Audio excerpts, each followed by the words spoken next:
नमस्कार, मैं जनवक्ता शिवम गौतम। सीबीआई को लेकर भी एक खबर आ रही है कि सीबीआई अब हत्या का मुकदमा करने जा रही है और ये कल दर्ज हो सकता है, क्योंकि जिस तरीके से सुशांत सिंह राजपूत के मामले में दिशा सालियान का मामला जुड़ता हुआ दिख रहा है और इसके बाद कई ऐसे सबूत सीबीआई को मिले हैं जो सीधे तौर पर ये दिखाते हैं कि सुशांत सिंह राजपूत ने आत्महत्या नहीं की थी। और ये शायद उस बात का जवाब भी है जो अनिल देशमुख महाराष्ट्र के गृह मंत्री ने कहा था और ये पूछा था कि सीबीआई अभी तक 1.5 महीने से ज़्यादा समय बीतने के बाद भी बता नहीं पाई है कि सुशांत सिंह राजपूत ने आत्महत्या की थी या उनकी हत्या की गई थी। सीबीआई अब अपने डायरेक्टर से उस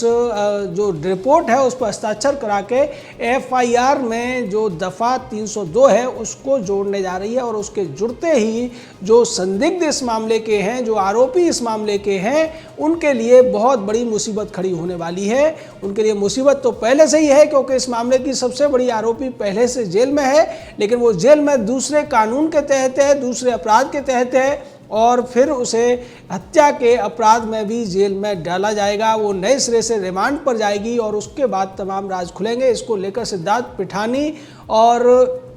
सैमुअल मिरांडा तो पहले से जेल में है। सिद्धार्थ पिठानी इस मामले में सरकारी गवाह बनने की दिशा में है। नीरज सिंह भी सरकारी गवाह बनना चाहता है और वो भी सारे राज खोलना चाहता है। यही दो लोग हैं जिनको सबसे ज़्यादा पता है कि वास्तव में 13 जून की रात और 14 जून की सुबह सुशांत सिंह राजपूत के फ्लैट में हुआ क्या था। जिस तरीके से एक चश्मदीद ने बताया कि 13 जून की रात को सुशांत सिंह राजपूत रिया चक्रवर्ती को उसके घर छोड़ने गए थे, जबकि रिया चक्रवर्ती, उसका वकील और तमाम आज तक जैसे मीडिया चैनल ये दावा कर रहे थे कि रिया चक्रवर्ती 8 जून के बाद में सुशांत सिंह राजपूत से मिली ही नहीं है।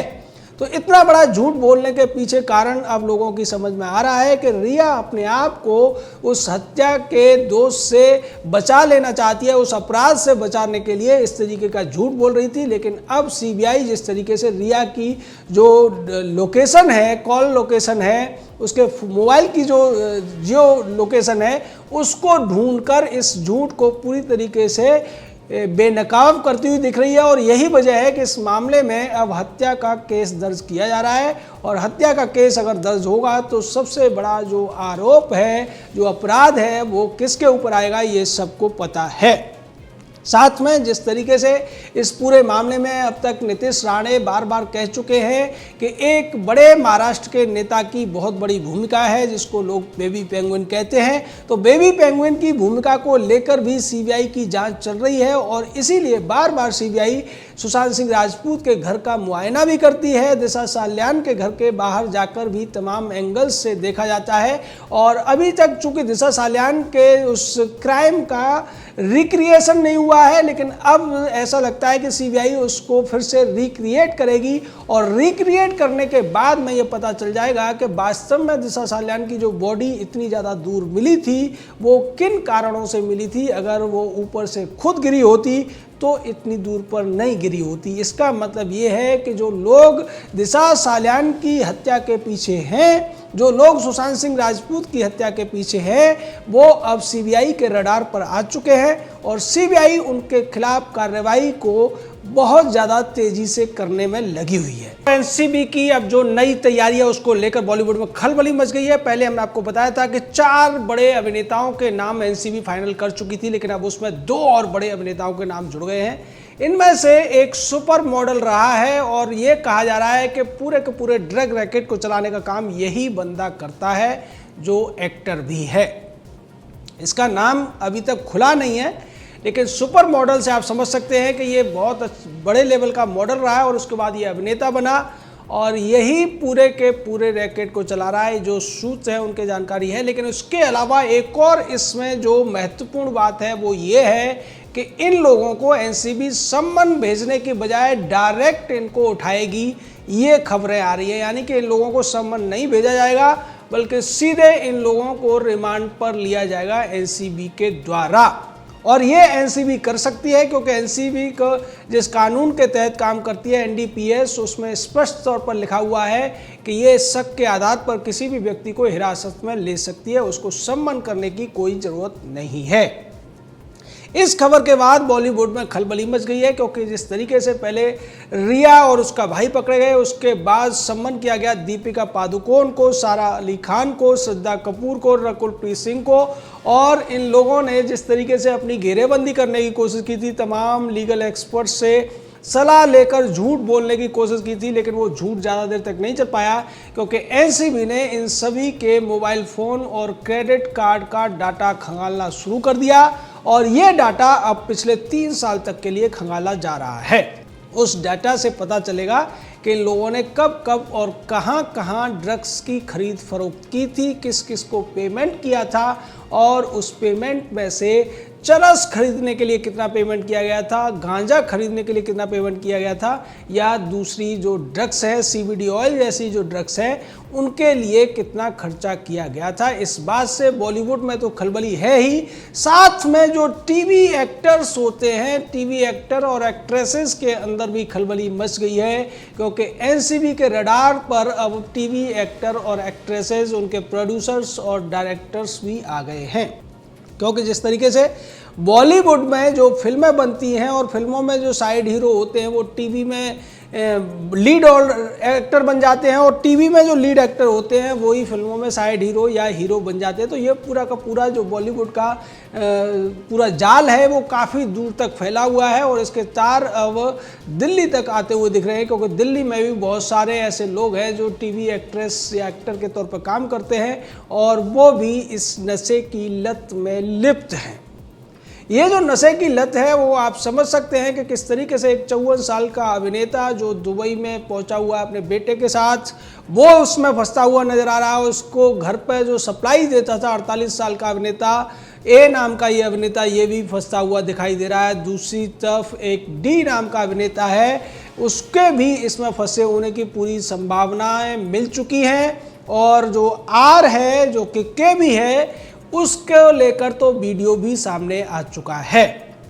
इस वीडियो के बाद में अभी जब उसके खिलाफ शिकायत हुई, शिकायत के बाद में एनसीबी अब इस वीडियो की बारीकी से जांच कर रही है। एनसीबी ये पता लगा चुकी है कि ये जो वीडियो है ये अनएडिटेड है, इसमें किसी भी प्रकार की हेराफेरी नहीं की गई है, लेकिन अब इसमें जो एक सफ़ेद पदार्थ दिख रहा है जिसको कि लोग कोकीन बता रहे हैं, उसकी बारीकी से जांच की जा रही है, और उन लोगों से भी दोबारा पूछताछ जब होगी तब उनसे पता किया जाएगा कि क्या वास्तव में ये कोकीन था, या जो दूसरे नशे वहाँ पर इस्तेमाल किए गए थे वो क्या क्या थे। जिस तरीके से विक्की कौशल को इस वीडियो के अंदर कुछ छुपाते हुए देखा गया है, और फरहान अख्तर की बहन जोया अख्तर जिस तरीके से वरुण धवन को इशारा करती है कि देख देख कैमरा है, और वो उसके बाद उससे छुपने लगता है। ये सारे जो छोटे छोटे मूवमेंट्स हैं इस छोटे से वीडियो के अंदर, वो इन सभी लोगों को अंदर करा सकते हैं, जेल पहुंचा सकते हैं। यही डर इन सभी सितारों को लग रहा है।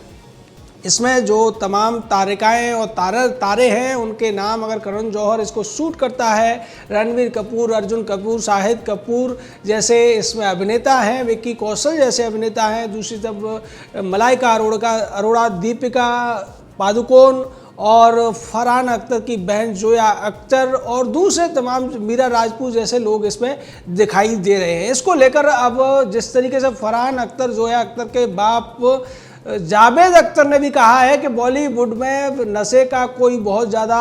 इस्तेमाल नहीं होता है, आज के जो एक्टर्स हैं वो पहले से ज़्यादा बेहतर हैं, पहले से ज़्यादा प्रोफेशनल हैं। ऐसा कह के ऐसा लगता है कि जया बच्चन की तरह से जावेद अख्तर भी इन लोगों को बचाने के लिए एक अलग तरीके की बात कहना चाहता है, और वो लोगों का ध्यान भटकाना चाहता है। वो ये कहना चाहता है कि ये नशे की बात उड़ाई जा रही है। इससे पहले इसने ये कहा था कि आज की जो एक्ट्रेसेस हैं वो एक्सरसाइज करती हैं, जिम जाती हैं, इसलिए वो दुबली पतली हैं, लेकिन लोग ये कहने की कोशिश कर रहे हैं कि वो ड्रग्स का इस्तेमाल करती हैं, इसलिए दुबली पतली हैं। जैसा कि एक आम धारणा बनी हुई है कि जो चरस और गांजा पीते हैं वो दुबले पतले होते हैं, उनको फैट ज़्यादा नहीं बढ़ता है, और इसी का असर है कि बॉलीवुड में काम करने वाले ज़्यादातर लोग गांजे की सिगरेट और चरस का सुट्टा मारने में पीछे नहीं रहते हैं। इसका अब जो खुलासा धीरे धीरे करके हो रहा है, जैसा कि एक सुशांत सिंह राजपूत के दोस्त ने कहा था कि बड़े बड़े एक्टर इसमें लिप्त हैं, एक दो को छोड़ दिया जाए तो ये पूरा का पूरा बॉलीवुड इस नशे के जाल में बहुत बुरी तरह से जकड़ा हुआ है। इसकी तरफ कंगना रनौत ने भी इशारा किया था। और अब जब एनसीबी की जांच फुल फ्लेज में चल रही है, एनसीबी हर उस व्यक्ति को खंगाल रही है, हर उस बात को ढूंढ रही है जिसके द्वारा इन लोगों तक पहुंचा जा सकता है। तमाम पेडलर्स को पकड़ा जा चुका है, तमाम सप्लायर्स को पकड़ा गया है और उनकी कॉल डिटेल से भी ये पता चल रहा है कि वो किस किस को कब कब और कहां कहां नशे की पुड़िया दिया करते थे। नशे की पुड़िया के शौकीन अब बचने वाले नहीं हैं, ये वो अच्छी तरह से जानते हैं और इसमें सज़ा कितनी ज़्यादा गंभीर हो सकती है इसका अंदाज़ा इसी बात से लगाया जा सकता है कि सौविक चक्रवर्ती और रिया चक्रवर्ती को 10 से लेकर 20 साल तक की सज़ा हो सकती है। जिन मामलों में वो लोग अंदर हैं उन मामलों में 10 से 20 साल तक की सज़ा है। और जो पेडलर्स हैं, जो सप्लायर्स हैं, उनके लिए भी यही सज़ा है। दूसरी तरफ जो सेवन करने वाले हैं वो बहुत ज़्यादा इन्वॉल्व नहीं हैं इसकी खरीद फरोख्त में या फाइनेंसिंग में, उनको 1 साल तक की सज़ा हो सकती है। लेकिन इस पूरे मामले में एक बात और है कि जो अगर और ज़्यादा गंभीर अपराध में पाया जाएगा तो वहाँ फांसी तक की सज़ा एनडीपीएस के तहत है। और इसको लेकर पहले ही additional solicitor general high court में क्लियर कर चुके हैं कि एनडीपीएस के तहत ज़्यादातर जो अपराध हैं वो नॉन बेलेबल हैं, उन मामलों में जमानत नहीं मिल सकती है। तो पहली बात, ये गिरफ्तार होंगे तो जमानत भी नहीं मिलेगी, जमानत नहीं मिलेगी इसका मतलब ये है कि जेल में ही रहना पड़ेगा। जय हिंद, जय भारत।